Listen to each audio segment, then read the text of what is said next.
Baroness Claire Fox, who is one of the biggest freedom fighters in the House of Lords on our behalf, once again stood up to ask a very simple and logical question regarding all the lockdown fines that we had. Whether now we can get an amnesty because, well, clearly those rules didn't matter.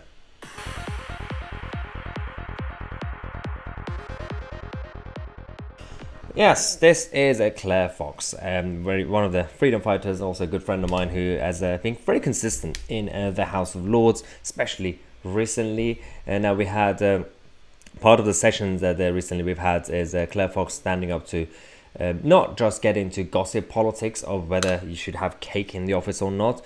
Her main concern is the effect on people and over the last 2 years.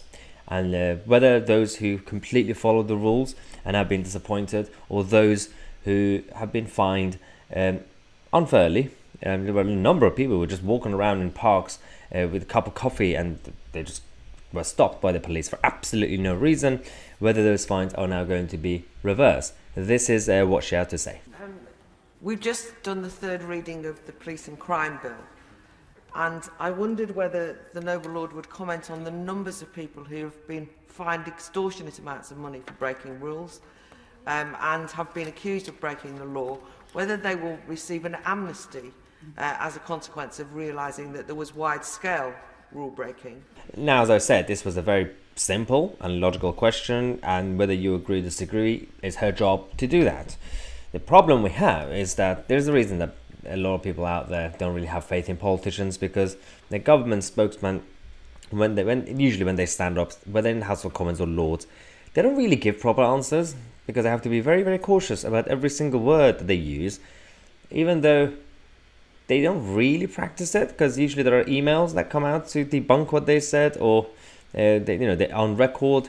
They essentially cancel out whatever they said in the past, or they get caught out by lying. This time, the answer that we had from the government was a non-answer.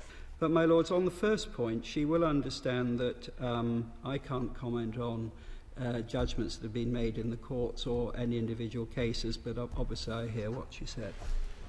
She didn't ask about the investigation, did she? She didn't ask about the legal issues, the court or anything like that, or the Met or Sue Gray. It was a very simple question about, and I know that that question was never going to get a proper answer. We know. But it's her job to still raise the issue on behalf of constituents and everybody else up and down the country. But really, there should be some sort of a review into this. And I'm not saying that if I were Prime Minister, I would cancel out all the fines. I mean, ideally I would.